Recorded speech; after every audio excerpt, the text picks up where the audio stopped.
എക്സാലോജിക്കിനെതിരെ നടക്കുന്ന അന്വേഷണം ED ഏറ്റെടുത്ത സാഹചര്യത്തിൽ പരാതിക്കാരനായ ഷോൺ ജോർജ് നമുക്കൊപ്പം ചേരുന്നുണ്ട്. ഇത് പ്രതീക്ഷിച്ചിരുന്ന കാര്യമാണോ?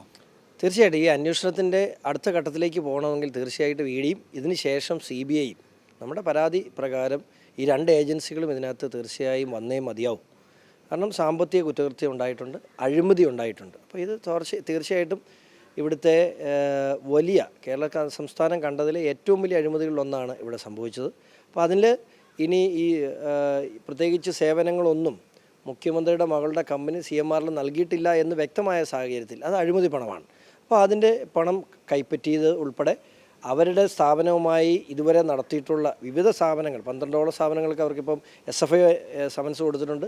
അങ്ങനെ അവരുടെ കമ്പനിയുമായി കഴിഞ്ഞ കാലങ്ങളിൽ നടത്തിയിട്ടുള്ള മുഴുവൻ ഇടപാടുകളും ഇനി അന്വേഷണത്തിൻ്റെ ഭാഗമാകേണ്ടതുണ്ട്. അതായത് SFIO അന്വേഷണത്തിനൊപ്പം പാരലായി അന്വേഷണം നടക്കും എന്നാണോ മനസ്സിലാക്കുന്നത്?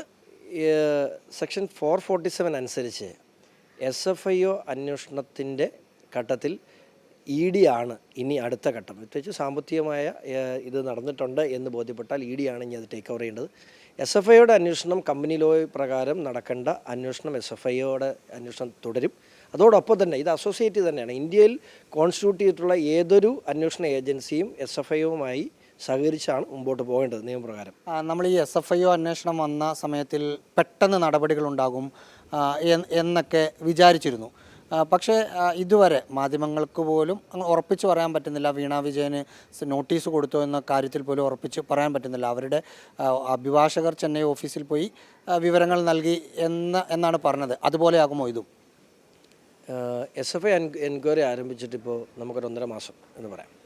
ഈ 1.5 മാസത്തിനുള്ളിൽ എന്തൊക്കെ കാര്യങ്ങൾ നടന്നു? 3 റെയ്ഡ് ഇതുമായിട്ട് ബന്ധപ്പെട്ട് നടന്നു. അതിനുശേഷം അവരുമായിട്ട് ബന്ധപ്പെട്ട 12ഓളം സ്ഥാപനങ്ങൾക്ക് സമൻസ് പോയിട്ടുണ്ട്. 6 പേരെ നേരിട്ട് സമൻ ചെയ്തിട്ടുള്ളതാണ് ഈ കഴിഞ്ഞ ദിവസം എനിക്കറിയാൻ കഴിഞ്ഞത്. അപ്പോൾ ഒരു ഘട്ടത്തിൽ മാത്രമല്ല, ഈ കേസിന് വലിയ രാഷ്ട്രീയ പ്രസക്തി ഉണ്ടല്ലേ. ഇപ്പം നാളെ മുതൽ പറയാൻ പോകുന്നത് തന്നെ അരവിന്ദ് കെജ്രിവാളിനെ അറസ്റ്റ് ചെയ്ത പോലെ തന്നെ കമ്മ്യൂണിസ്റ്റ് പാർട്ടിക്കെതിരായിട്ടുള്ള ശക്തമായ ഒരു നീക്കമാണിത്. ഈ രാഷ്ട്രീയ പ്രേരിതം എന്ന ആരോപണം വരാൻ മറ്റൊരു കാരണം, ഇത് പരാതി കൊടുക്കുന്ന സമയത്ത് ഷോൺ ജോർജ് ജനപക്ഷമായിരുന്നു, ഇപ്പം BJPയുടെ നേതാവാണ്.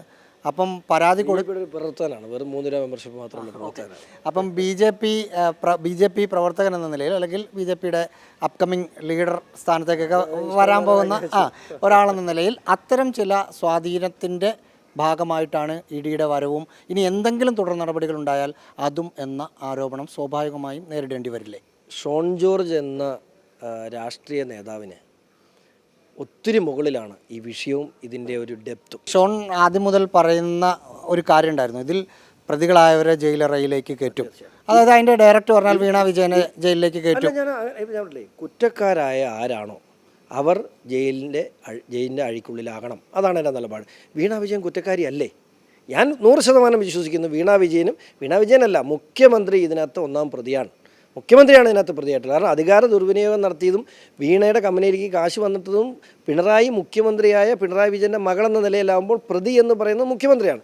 ഷോൺ ജോർജ് പറയുന്നതനുസരിച്ചാണെങ്കിൽ EDക്ക് പിന്നാലെ CBIയും കൂടി ഈ അന്വേഷണം ഏറ്റെടുക്കും. അവരുടെ നടപടിക്രമങ്ങളും ഉടൻ തന്നെ തുടങ്ങുമെന്നാണ് പരാതിക്കാരൻ എന്ന നിലയിൽ കിട്ടുന്ന വിവരമനുസരിച്ച് പങ്കുവയ്ക്കുന്നത്.